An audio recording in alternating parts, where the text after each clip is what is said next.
Thank you so much for coming back this afternoon. I think this is going to be a really interesting discussion. One of the things that we think about increasingly when we talk about transportation is multimodality. Most journeys, especially non-purely car journeys, use multiple modes. People walk, people cycle, people use micromobility, people use transit, people use ride hailing. There are a lot of different modes that people use, and for people to make efficient journeys, they have to be able to make those transfers, those intermodal changes as seamlessly as possible. So, as part of that sort of seamless intermodality, the Brampton board has brought together people from across a whole bunch of different modes, about as different as they're going to get, but still very complementary, from micromobility leaders right up to high-speed rail, expressways, and that's really exciting to have the entire spectrum of transportation here in Brampton and indeed across Canada represented here. So, for the first question, I wanted to ask you all generally, and feel free to jump on this. Brampton's growth, I think pretty unquestionably, is outpacing its transportation infrastructure right now. So from your perspective, what is the single biggest mobility challenge facing the region today? I don't know who wants to kick off. Sure, I could start. And thanks for BOT for the opportunity. So first off, I'm with the 407 ETR and have had the privilege to work at the 407 ETR for the last 21 years. And really, when we look at challenges in the region, I think the real challenge is to take a systems approach to move the people, the goods, safely and efficiently through the region. And I think there's a lot that we can learn about from other global cities and how they have done this. They've tackled this challenge, and I think it's all the different options that we have here today. Whether it's micromobility for the first and last mile, and expressway, and regional rail, I think that's all important. So there's a bit of a weird story as to how we started Scooty. And it came out of a result of my daily commute to the GO station, which I absolutely hated. And just like many of us, you get up in the morning, you grab the bus or the local bus or the train, and you get to the GO station, and then you're on your way to the journey. And we want to replace that by something that was a lot more accessible and a bit more easier to use and somewhat not burdensome from a regulatory standpoint. And that's really how Scooty started. Was we can't change. It is very difficult and challenging for us to change infrastructure projects in the immediate future, just like how you had categorized them: short-term, medium-term, or long-term. And we wanted to create a solution that was far quicker, but not necessarily replacing the need for infrastructure. And that's where Scooty came about. So to answer your question, there are easier, quicker wins that we can implement in the absence of immediate infrastructure. And an example of that is regulated micromobility. Thank you. I would pick, I guess, integration, the concept of integration. So many of the things we have mentioned here since we started in the morning, I guess, have to be supported by integration of land use with transportation solutions, providing that accessibility to opportunities that the city and the region really needs, and integrating these different solutions. All of us have a role, I guess. All of the modes have a role, and we really need to advocate for multimodality with the support of integration. All right. Well, I'm glad I get to be last because I want to pick on the wise words from this morning where we need to be edgy. So I'm going to be edgy and I'm going to cheat. And I'm not going to just give you one because there can't just be one major reason. For me, it's choice, connectivity, and speed. And since connectivity integration's been focused on, I want to quickly touch on choice and speed. And when it comes to choice, it's about giving and empowering residents of our region the ability to choose how they want to get to places based on the situation they're in the day, where they need to go, what else they need to do. For example, today, I need to be in Scarborough to watch my kid play baseball at 7:30. So the ability to just take transit alone just doesn't work. So I need to look at different options.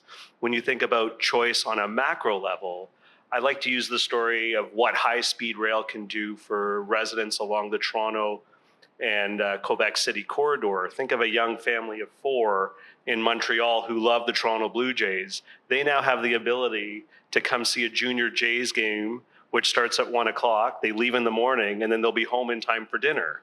They didn't have that choice before. They will have it in the future. And then the second answer to my cheating on the question was around speed. We need to build things faster, but we still need to build it right. So as you may have heard, the federal government announced the Alto project as a project of national importance, which is really critical for us to deliver the high-speed rail corridor in a much faster time.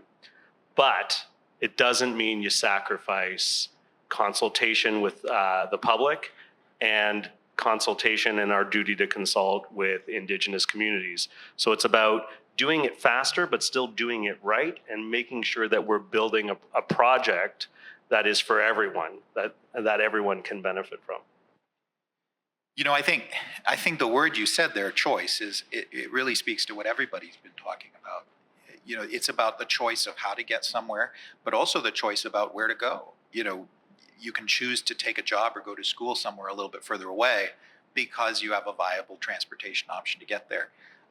So I think, that's a really good word to use when we're talking about this discussion. I think everybody here is about that that type of choice. So I wanted to jump into first mile, last mile, which is a big question that we have in a city like this. How do we get, as we build more transportation infrastructure, higher order transportation infrastructure, most people are still not going to be within walking distance. You look at that map of all these different projects, billions of dollars spent, most people in Brampton still won't be anywhere near walking distance of one of these rail stations. So some of that is about local bus service, but there are also other options that are very critical for this and fill in those gaps. So, for Shoaib, Brampton was among the first cities in the GTA to embrace shared scooters. So, let's talk about how micromobility can help close that gap for workers and others.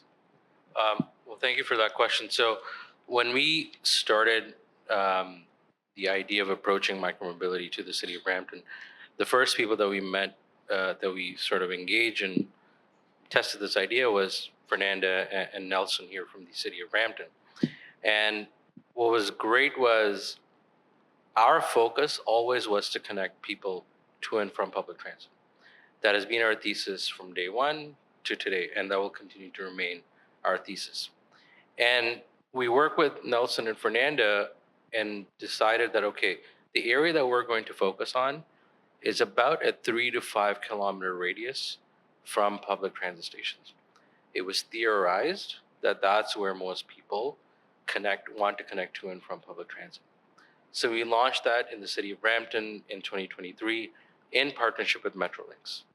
And that is what gave us the real data. Okay, between the 3 to 5 kilometer radius, people are actually using micromobility instead of taking a car or waiting for the bus. And then we also saw interesting uses that we did not predict. People are grabbing micromobility to get to work, to get to school. We had an interesting email from a customer last year that said, can you drop off e-scooters at a particular intersection at 3 in the morning? So we're like, why 3 in the morning and what is up with this intersection?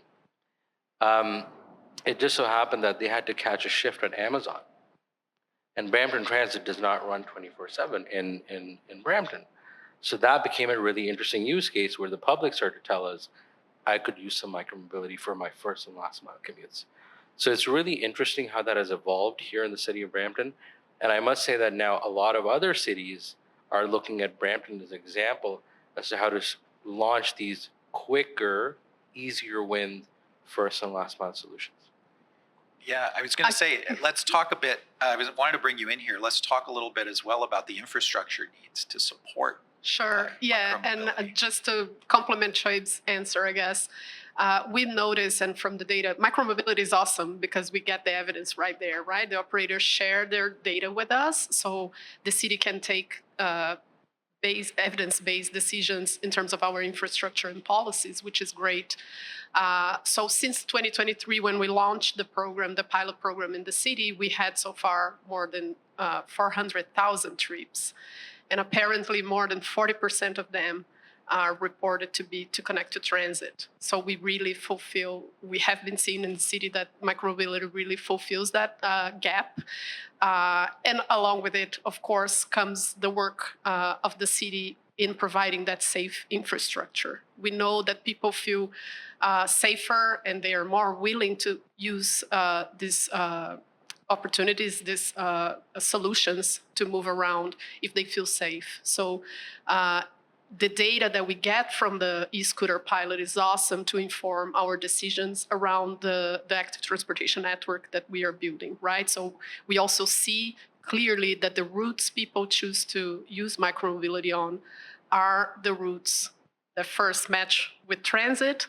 We see a lot of trips beginning and ending at some of our transit hubs or transit stops in the major Zoom lines, for example, and along the active transportation network that we have been implementing. So this is critical, that the data piece is critical for us to inform and to continue informing our decision-making around the network. No, that makes a lot. I don't know if you have anything to continue about infrastructure. Fernando's bang on. I think the data speaks volumes on how cities need to integrate micromobility, but also to Peter's point on giving people choices. So, for example, us as a company, we spend way too much money with 407 because we have our team sometimes go to our other operations in Markham and other cities that we operate in, and also supporting Metrolinx. So it's really interesting that we are each other's customers as well.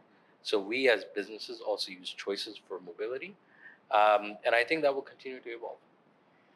Well, so speaking of 407, we often think of highways as long distance corridors, but one of the things we talk about in the white paper is Highway 407's potential for things like express buses. It's already used pretty extensively for cross-regional express buses, and frankly, the 407 bus I know has been considered a huge success. A big part of that is the reliability of the 407 as a route. And so, but could this be as well used for more intra-regional, intra-municipal type trips? So, how can 407 support more of these shorter regional connections that complement local transit micromobility? Yeah, Jonathan, I think it's a very important point you made. So we already move 100,000 people on a daily basis on transit through the 407. So it's great Scooty uses the 407. It's because we're fast, safe, and reliable, right? Taking Highway 7 across isn't really efficient for businesses, nor is it for travelers. And we have a very good, we're partners with the Go Transit, with Viva. I think there's opportunities with Zoom and Brampton Transit. But yeah, we're open. We do want to have people move across the region. Things people don't know, we maintain carpool lots. We maintain and we promote all of that. So it is an option. The 407 is the only way during rush hour to get from one end of the city to the other end. And we want to be as accessible by all kind of private car or public transit as well. But at the end of the day, we do want to manage that traffic so we're not getting to congestion and we can't maintain our value proposition. Well, and can you tell me just a little bit more about how you are managing that? I know there are some programs that you're introducing and other things. What kind of measures do you take to manage them? So it goes back to the data for sure. Knowing our customer information, their frequency of travel. We have also a contract to manage, and there are certain sections that we are fully built out and cannot widen anymore. There's also sections that have the capacity to grow, and we can kind of stimulate those sections through kind of targeted offers to those specific customers. So it is a data intensive kind of process, but that's how we're looking at it. I'm sure as other agencies are as well. Makes sense. So Peter, now we're moving up the scale here, the geographic scale. Our white paper positions Brampton. You said Toronto to Quebec City. I know, but we're in Brampton now, so we have to talk about Brampton. Our white paper positions Brampton as a key potential node in an expanded Alto corridor. I know officially, that's not on the table yet, but it's certainly something that's been in the ether. The idea of connecting points further west. At the very least, Pearson Airport, huge destination on a national scale, and then Brampton as well as an important city and the cities to the west of us. So, what makes Brampton and Pearson Airport strategically relevant for Canada's first high-speed rail line?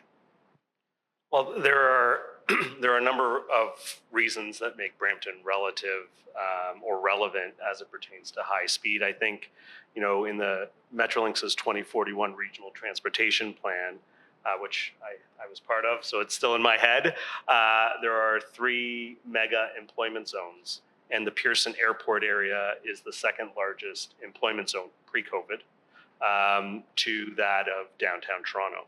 So the workforce, the employment force there is significant. Brampton is one of the fastest growing population centers in the province, and it has a critical amount of individuals that can rely on a high-speed train that can get you to places that you need to go. But I do look at it from a regional perspective as well, because for me, Brampton is kind of part of my home, even though I don't live in Brampton. My kids play baseball tons of times in Brampton. I buy my tires in Brampton. I get my oil change in Newmarket. I look at the region as home. And earlier today, we were talking about how, employment doesn't look at boundaries and borders, and neither should transportation. It's about connectivity. And what this project will do for the region and for the 2 provinces is transformative. For those that don't know, the government identified 7 station areas. So Toronto, Peterborough, Ottawa, Laval, Montreal, Trois-Rivières, and Quebec City. So 7 station areas. Could there be more stations? Maybe, but it has to have a technical reason and has to make sense from a ridership perspective. So we focus on the 7 station areas. This project will create over 50,000 jobs for people in Ontario and Quebec. And when we think about the current geopolitical environment we're in, and one of the main reasons why we were designated a project of national importance is it's a Canadian project made by Canadians with Canadian goods, right? So steel, aluminum, copper, ballast, lumber, it's a made in Canada solution to ensure that we still stay as it still creates that economic driver. The project will reduce the number of cars by 100,000 every year off of our major highways, which will free up capacity. Currently, we lose about $11 billion a year of lost productivity because of congestion. So there's another way that the project will support it. And it will increase the country's GDP by 1.1% or $34 billion annually. That goes right back into the economy. So it's good for Brampton, it's good for the region, it's good for the province, and it's good for the country. So, drilling down, one of Brampton's most important economic assets is Pearson Airport, which does touch on the city, as we mentioned earlier. And, high-speed rail is really intended to be partly a substitute for, but also complementary to air travel. And how are you working with airports, airlines to make high-speed rail part of this broader multimodal transportation solution? So Jonathan, I love that you use the word complementary, because that's exactly what it is. And we've had good conversations with the wonderful folks at the GTAA We have also spoken with Billy Bishop, the Ottawa Airport, the Montreal Airport, Quebec City, because we know that we need to be partners in the solution. Because it's not winners and losers. It's not us or them. It's all of us together. And when you think about the opportunities that folks have coming to Pearson and then taking the Up Express to Union and then choosing to go to Peterborough and check out the Canoe Museum, that is not even in a world of possibility right now. But with high-speed rail and the connections that we're creating, it is now a true option, creating tourism opportunities across the corridor. And that's one of the reasons why the Tourism Industry Association of Ontario fully supports the project, because they see that potential. And then the other piece is, anecdotally, if you're freeing up gates for domestic travel and reconverting them for international travel, one would think that there's additional revenue that from that perspective for airports. So to your question, and to the right word, I think it is totally complementary, and that's why with the GTAA specifically, we've engaged early.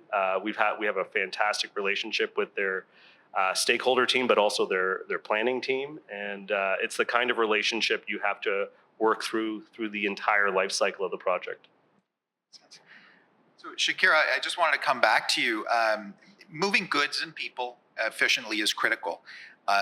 So what role do you see 407 playing in diverting freight from congested corridors like the 401 and supporting Brampton's role as Canada's logistics capital? Yeah, so for the last 25 plus years, we have played a role in moving freight across the region, a very important role. And for us, it's really a balance about primarily our customers, our families that use the highway. Either the parents get to and from work, or they use it to go for their leisure travel. And we do hear the feedback about one of the reasons they choose us is because of it feels safer, right? And part of it is because of the design. It was designed back in 1999 using kind of novel methods, but a lot of it is also because of the traffic, the mix of traffic on the 407. That makes it easier. When you get onto the 407, you can call your mom and not really have to worry about a tractor trailer, something happening off a tractor trailer, especially in the wintertime. So you could do that. But so it is a balance. We do play a role. Through the pandemic, we did analysis to show that truck traffic was very resilient, especially in the Brampton area. Brampton, basically the 401 to the 410, we saw a lot of truck traffic. So we have a role. We do manage trucks on the highway. Some of it is also contractual about the rates and things like that. But really, we have to look at it on a system-wide basis. I think we need some policies about certain times of days that we need trucks on the roads. Learn a lot from other cities with that respect. Think about off-peak time periods for trucks. I think if we have a more kind of regional kind of policy around that, maybe we can do a better job of kind of managing traffic across the region, because in the middle of the night, there is no congestion on the 401 other than construction. But, like when you think of that, we still have customers that choose the 407 without any time savings benefit. So I think we have to kind of look at it on a system basis. And at the end of the day, it is a data analysis. And yeah, we don't want travel or congestion during rush hour with additional trucks. We might congestion go all the way back to Timbuktu, right? We heard that a few weeks ago. So we definitely don't want that on the 407. Fernanda, I wanted to ask you, since we heard about it this morning and it was a big announcement yesterday, Brampton is working or has developed this new mobility plan. Can you tell us a little bit more about what this involves, the process to get here, and where you're aspiring to go from here? Sure. I can touch on it. I don't want to spoil Richa's next panel. She's going to present the plan into more details, but definitely, I think this mobility plan, I was just mentioning to Vijay earlier this morning, I think it's the first one that really shifts the paradigm in terms of transportation. We decided to call it a mobility plan and not a transportation plan intentionally, because it's about moving people and give them those mix of choices, right? It's not only about a specific transportation solution or a mode. It's supposed to be really multimodal and supported by complete streets and the land use planning. So we have a recently approved as well official plan that kind of gave us the blueprint for this mobility plan. And I really think that it shifts the paradigm in terms of transportation master plans, because it's all about moving people using this set of mixed solutions, right? As you mentioned, we are talking here about different scales, but integration and connectivity are the key. So I can see, for example, a freeway as the 407 being a spine for express transit, but that can be connected with local transit hubs that are supported by active transportation and micromobility. So everything connects, and you go from that first and last mile solution that a person needs to reach their home or their job to international travel. It's all connected, right? Yeah, that makes perfect sense. And you talked about that integration, and that's kind of the next question that I was hoping to get to. You talked about this to some extent, but I'd love to put this to all of you. How do you feel that you can work together to accomplish transportation goals and integrate all these different modes that you represent? I don't know who wants to start with that. Okay, I'll go first this time. I won't cheat. I'll only. So I think working together is critically important, and no matter how big a project, it still comes down to getting people to places. And as someone once told me, they don't just show up at stations. So you can have these beautiful stations designed, but if it's not accessible, they're just empty. So integration is critically important. And from an Alto perspective, we think about it from a perspective of, okay, how do we integrate transit into future stations? But how do we bring people who aren't immediately within a city center, but within an hour? How do we bring them to a station? And not just with parking lots and parking structures. It's how do you get reliable fast transit? How do you provide a good PUDO or pickup drop-off area for folks to come in and still not create the bottlenecks? So it can't be designed in silos. It has to be designed with municipalities, with transit experts that know what they're doing. And then so that's that inner circle. And that second circle is, for a little further out, how do you work with local transit agencies to create specific routes that will get you to those stations? Because there's a general good, but there's also, you want riders. So how do you create an easy, convenient way to get riders to your service so that you have full trains, full buses, full highways? Is that something to say? I don't know. Always. Anyway. So you asked the question, how can we work together? I believe we're already working together, and here's how Scooty's doing it. So essentially, we call our service transit to your doorstep, because that's how close of a data that we're getting. For example, if I'm taking a Scooty from Brampton GO station and I go to my house, as per the requirements of the city of Brampton, we have to park a vehicle at designated locations in the city. So I know who wrote it, when they wrote it, where they dropped it off. Our policy has always been to share anonymized data with the city, with MTO and other transit agencies, because these are the cities that we live in.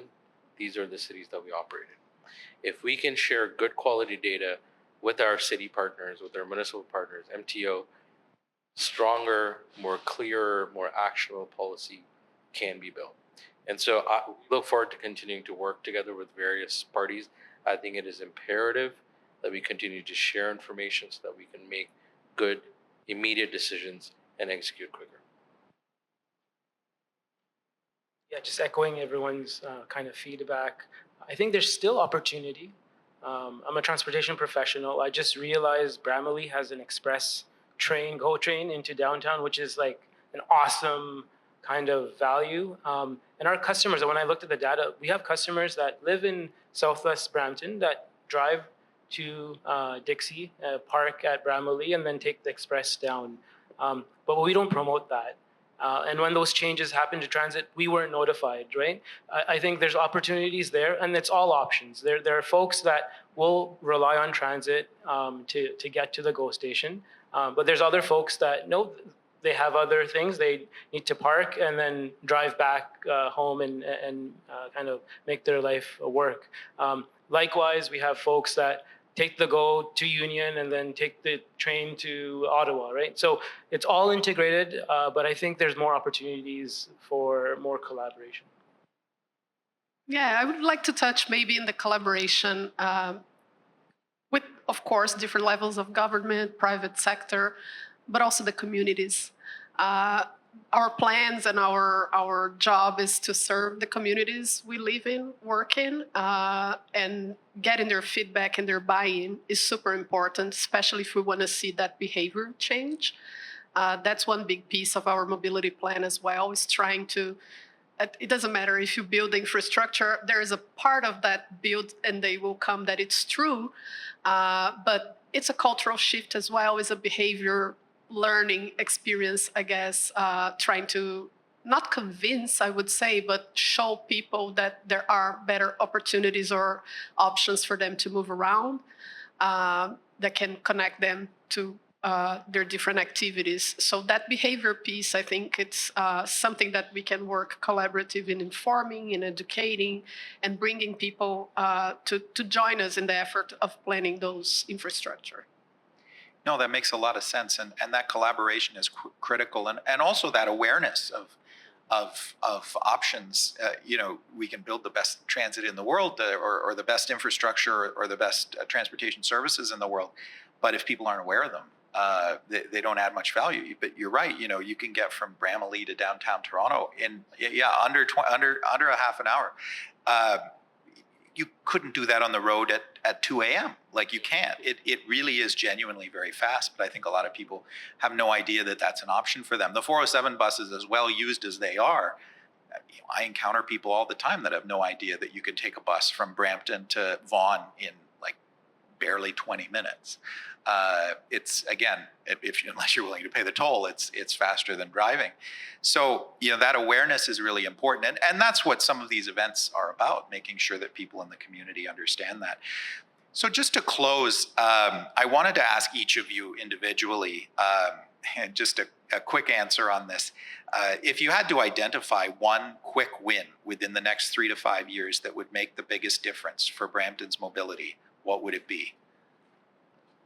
Go ahead. Integrating transit through payments. Mm-hmm. Using payments as a form of connecting multimodality, I think that will close a lot of our gaps. This is a funny answer, but the Highway 413.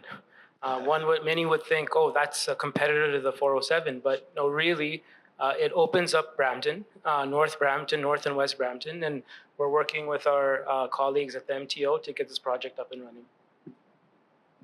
I guess my win is quicker. Let's put people on active transportation infrastructure. We can do a lot with paint and some great ideas to keep our roads safe and incentivize people to take that route and connect to all these big projects. I mean, it is impressive. I also jumped in. We have a bike lane in front of my house now in Brampton, and it's interesting. You do notice, talking about intermodality, when I take the GO train home, there are a lot of people on bikes on on those GO trains, the bike cars, and they then flood. When I get off, they then flood out of the train and then use some of that infrastructure to get home. Now, making it more of an all-day thing will be that's the next step. But For sure. Already there is that intermodality that is apparent, and Metrolinx has taken steps to make that more convenient for everybody, that they can use those bike cars to make it safe and yeah. Brampton has a huge cohort of people who actually go to Toronto to work with bike couriers, right? And yeah, at the end of the day, you see a lot of them taking the transit, but they live here, so they're biking in our roads, and we have to make them safer. So the infrastructure that the ATMP, the Active Transportation Master Plan, puts forward, it's to support that type of thing as well. So it's a quick, more cheap, it's cheaper, and it can give you a lot of choices. Last but not least. It is amazing what paint can do. I'm gonna go to the 3 to 5 year tail end side, but to quote Minister Sarkaria today is for the Alto project to get shovels on the ground as quickly as possible. So within the next 3 to 4 years, 4 years, we're shovels in and starting to build this project. That's faster than we had previously heard. That is much faster than what we had heard. Yeah. All right. Well, thank you so much for joining on this. This was a lot of fun for me. I hope it was for everyone here, and I really appreciate this, and I learned quite a bit. So thank you very much.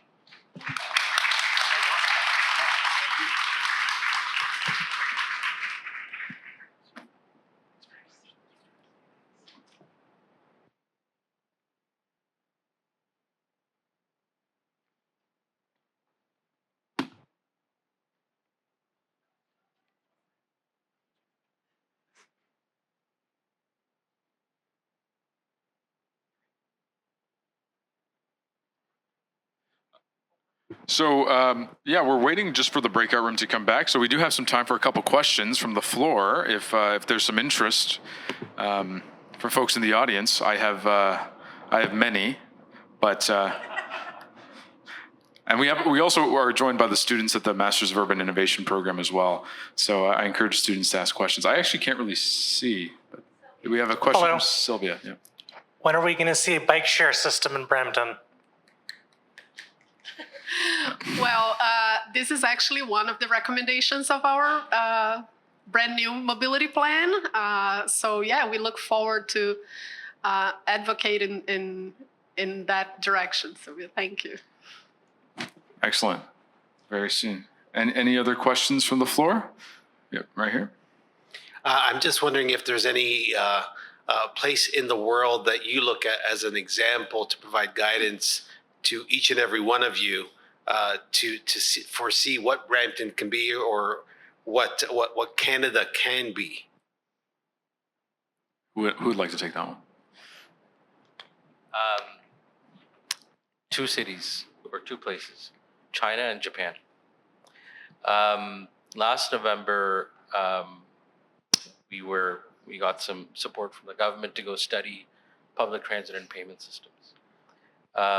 And we were gone for 3 weeks. We were in Singapore, Japan, China, Malaysia, and Dubai.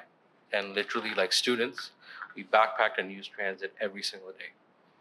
In China, we took a high-speed train from Beijing to Shanghai in 4.5 hours. The train station that we went to was bigger than Pearson. It was unbelievable. It was I think it was going at 300 something kilometers an hour. On the Japan side, the subway system and the transit system ran like clockwork, like typical Japanese culture. And how micromobility and public transit and road infrastructure integrated with public infrastructure. So those are really incredible experiences for us as lessons as we were building out our company, Scooty. And which is why my closing statement was, in both of those two countries, payments was king when it came to integrating various public transit services. We are the only G7 country that does not have high-speed rail or hasn't started construction in high-speed rail. So I have a lot of case studies to look up to around the world. But the one that comes to mind as you were asking that question was Spain. Very, very similar in how they incrementally created a world-class high-speed network. They didn't try to do it all at once. They started with their first corridor and then started creating almost a nervous system of a network for high-speed rail. And that's just a really great example that we look to on the potential for high-speed rail as we're just in its infancy here. I'm from Brazil, which is a big initiator, I guess, of the BRT type of solution. So I'm going to advocate again for the cheap stuff. I guess we can look into a lot of Latin American examples for those huge higher order transit spines that really work like subway lines, moving millions of people every day. And these, again, are cheaper, can be regional or local level, and we can learn a lot from these projects and how to integrate them with, well, those are countries usually with a level of income completely different from Canada. So people are walking, biking, using micromobility to these big BRT stations. But these are big projects that I think could connect internally, but also with the rest of the region in a shorter term, let's say. For Brampton specific, there are other global cities, but I'll be more closer to home, Austin or San Francisco. So I know we're an innovation center. We're along the innovation corridor. I was in Austin last week and things. So they have transit. They're building the transit. They have a mix of highways, managed lanes. They have autonomous vehicles now.